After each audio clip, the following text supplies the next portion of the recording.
और इधर आज प्रयागराज में आरएसएस की बड़ी बैठक हुई। फोकस पॉपुलेशन कंट्रोल पर था। संघ प्रमुख मोहन भागवत से लेकर आरएसएस की टॉप लीडरशिप इस बैठक में मौजूद थी। मीटिंग इसलिए इंपॉर्टेंट थी क्योंकि संघ के साल भर का पूरा एजेंडा यहीं फाइनल होना था। संघ का कहना है कि पॉपुलेशन कंट्रोल करना बहुत जरूरी है, लेकिन इस पर संघ का प्लान क्या है? मुसलमानों को लेकर आरएसएस क्या सोचती है? 24 के चुनाव में संघ का स्ट्रेटेजी क्या होगी? इन सब बातों पर मीटिंग में डिस्कशन हुआ। कुछ बातें बताई गई, कुछ नहीं बताई गई। जो बातें नहीं बताई गई वो हम आपको बताते हैं।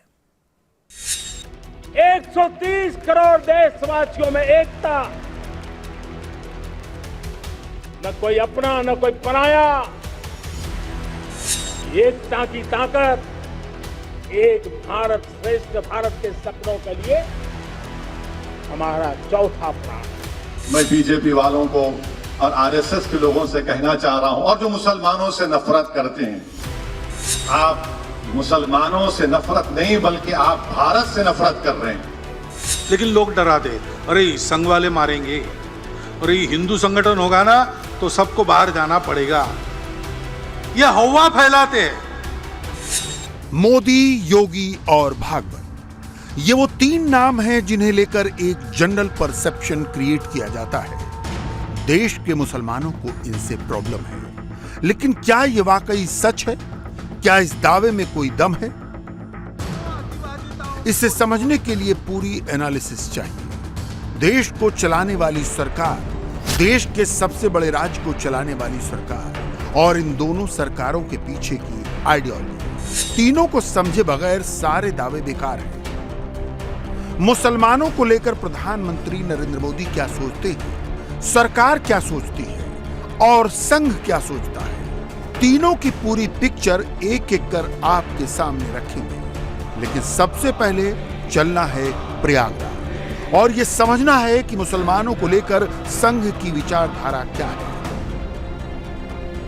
प्रयागराज में आरएसएस के अखिल भारतीय कार्यकारी मंडल की जो बैठक हुई, उसके चौथे दिन जब आरएसएस में नंबर 2 दत्तात्रेय होसबोले मीडिया के सामने आए तो सबसे पहले यही कहा कि मुसलमान कोई अलग नहीं है, वो इसी देश के नागरिक हैं। उनके पूर्वज भी यहीं के थे, इसलिए संघ ने हमेशा से उन्हें अपना माना है। हम अल्पसंख्यक ऐसे किसी को अल्पसंख्यक की कल्पना ही अपने देश में वो ठीक नहीं, ऐसे संघ का पहले से कहना है। सब देश के नागरिक हैं, ठीक है। अलग अलग पूजा पाठ अपने स्वभाव के वो अनुपालन करते हैं, कर सकते हैं। देश की विविधता है, हम सभी के संपर्क रखते हैं। आप जिनको अल्पसंख्यक कहते हैं, वो वार्ता भी पिछले 40 साल से भी वो भी चल रहा है। पूजनीय गुरु जी, पूजनीय बाला साहब देवव्रत जी के कालखंड में भी ऐसे वार्ता होना हुआ है। ईसाइयों ने मीटिंग में भी अपने संघ के अधिकारियों को बुलाकर अपने विचार रखने के लिए उन्होंने स्वयं निमंत्रण भी दिया है। अपने लोग गए भी हैं। एक समाज में रहते सभी नागरिक हैं। संवाद रखना भारतीय संस्कृति की एक अच्छी पद्धति है। सबसे संवाद। संघ की बैठक के चौथे दिन का सबसे बड़ा एजेंडा था पॉपुलेशन कंट्रोल। इसे लेकर संघ ने 3 बड़ी बातें कही। संघ का कहना है कि देश में एक जनसंख्या नीति बननी चाहिए। जनसंख्या असंतुलन देश के लिए बेहद चिंताजनक है। इसकी वजह से पहले भी देश का विभाजन हो चुका है। संघ का मानना है कि इसकी सबसे बड़ी वजह है मतांतर, यानी धर्म परिवर्तन। दत्तात्रेय होसबोले ने प्रयागराज में जो कुछ कहा, मोहन भागवत ने नागपुर में 2 हफ्ते पहले विजयदशमी के दिन वही कहा था। जनसंख्या का असंतुलन हुआ तो 50 साल पहले उसके गंभीर परिणामों को हमने भुगता। और केवल हमारा ऐसा हुआ ऐसा नहीं, आज की तारीख में पूर्व तिमोर नाम का एक नया देश बना, दक्षिण सुदान नाम का नया देश बना, कोसोवो बना। यह असंतुलन जन्मदर एक भाग है उसका, लेकिन जोर जबरदस्ती या छल कपट से, लालच से मतांतरण, यह सबसे बड़ा फैक्टर है। और जहां सीमा पार से घुसपैठ होती है, वहां घुसपैठ से भी यह होता है। उस संतुलन का भी ध्यान रखना देश हित की दृष्टि से अनिवार्य बात है। और इसलिए जनसंख्या की एक समग्र नीति बने, वो सब पर समान रूप से लागू हो, एक बार बनने के बाद किसी को छूट न मिले और समाज इसको स्वीकार कर ले, इसलिए उसके लिए मन बनाकर उसको लाया जाए, इसकी आवश्यकता है। आरएसएस कहता है कि अगर पॉपुलेशन कंट्रोल नहीं हुआ तो हर जगह प्रॉब्लम होगी। रोजगार से लेकर घर बार तक देश एक बार फिर बंटवारे की ओर बढ़ेगा। लेकिन पॉपुलेशन कंट्रोल की बात शुरू होते ही ओवैसी जैसे नेता भड़क जाते हैं। मोदी से लेकर भागवत तक सब उनके निशाने पर आ जाते हैं। मोदी सरकार कह रही टीएफआर गिर गया, national family health survey 5th report कह रही है। हमेशा हम कह रहे हैं कि झूठ और झूठ का पलिंदा ये लोग करते हैं। लोग जब टीएफआर रेट गिर रहा है तो फिर आपको अब कौन सा कानून बनाएंगे? अब आप हम ये बताना चाह रहे हैं कि जो डेमोग्राफिक डिविडेंड भारत में है वो विश्व में किसी देश में नहीं है। कि आपकी 60% आबादी 40 साल से कम उम्र की, आप उनको रोजगार नहीं देना चाहते। आप सिर्फ नफरत की राजनीति कर रहे हैं, ध्यान बटाओ टेक्निक आप करते हैं। इस डेमोग्राफिक डिविडेंड कब तक लास्ट करेगा? 2040 तक लास्ट करेगा। आप जब उससे पहले इस्तेमाल करिए ना, इन लोगों को नौकरी दीजिए, कुछ करिए। ओवैसी की सिर्फ एक कोशिश है, किसी तरह मुसलमानों के मन में यह बात बैठ जाए कि उनका अपना कोई नहीं, सिर्फ वो है। यही कोशिश वो अपनी हर तकरीर में करते हैं। लेकिन मुसलमान अब अपनी तरक्की की तरफ देखता है। बीजेपी मुसलमान नौजवानों के इसी माइंडसेट को समझती है, इसलिए बीजेपी इस डायरेक्शन में काम करती है। बीजेपी ने 2024 के लिए बड़ा रोड मैप तैयार किया है। बीजेपी 3 लाख मुसलमानों को ट्रेनिंग दे रही है। 12 राज्यों के पदाधिकारियों को ट्रेनिंग दी जा चुकी है।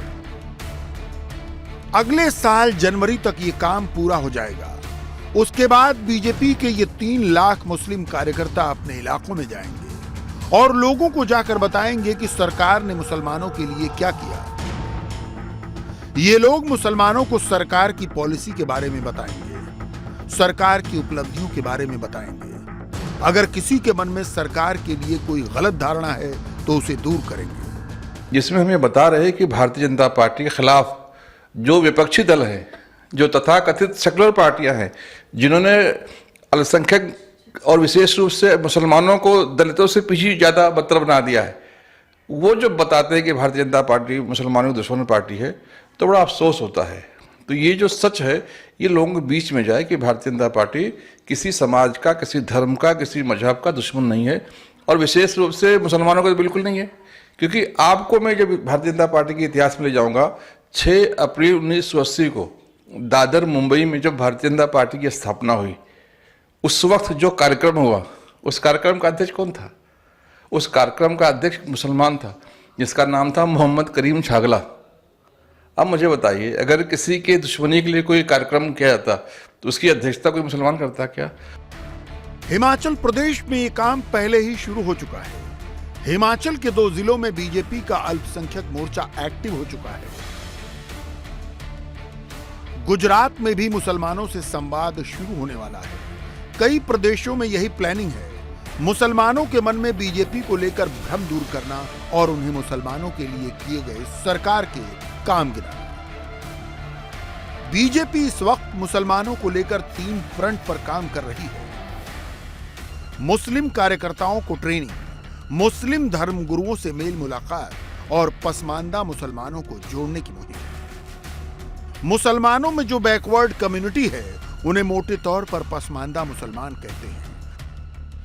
पसमानदा समुदाय के लोगों का दावा है कि भारत की पूरी मुस्लिम आबादी में उनकी हिस्सेदारी 80% है।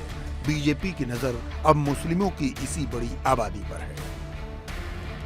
एक सर्वे के मुताबिक सबसे ज्यादा पसमानदा मुसलमान यूपी में है, इसीलिए बीजेपी यूपी में पसमानदा मुसलमानों का सम्मेलन कर रही है।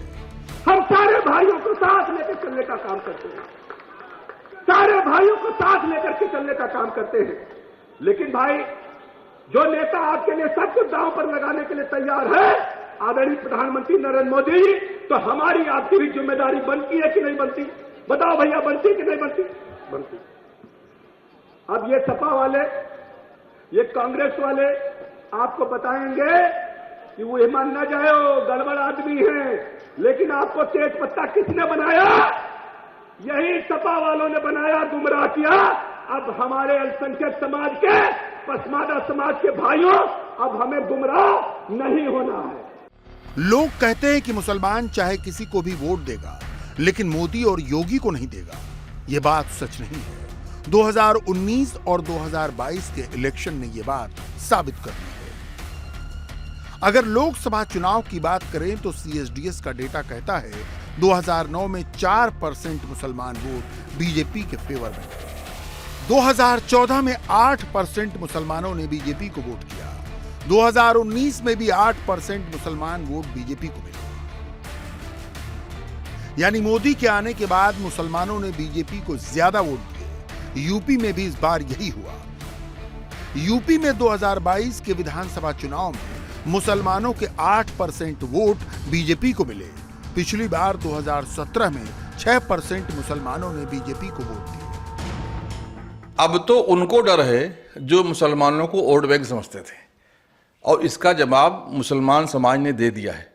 आप अभी चुनाव हुआ था, उपचुनाव, आप रामपुर देख लीजिए, मुस्लिम बहुल क्षेत्र है, वहां से भारतीय जनता पार्टी जीती।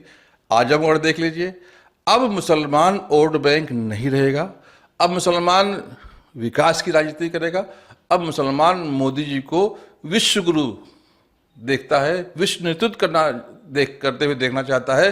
अब भारत को विश्व गुरु बनाना चाहते हैं मुसलमान भी। अब मुसलमान किसी के बहकावे में नहीं आने वाला है, और उसका रिस्पांस भी हम लोगों को दिख रहा है। बीजेपी और संघ दोनों एक ही स्ट्रेटजी पर काम कर रहे हैं। दोनों के लोग मुस्लिम कम्युनिटी के धर्मगुरुओं से मिल रहे हैं। बीजेपी ने मुफ्ती मौलानाओं से मिलने का काम शुरू किया है।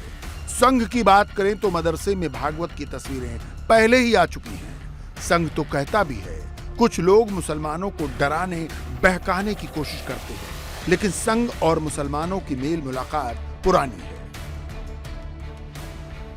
हम विश्व में सर्वत्र और सबके साथ भाईचारा, भद्रता और शांति के पक्ष में हैं, सदा रहे।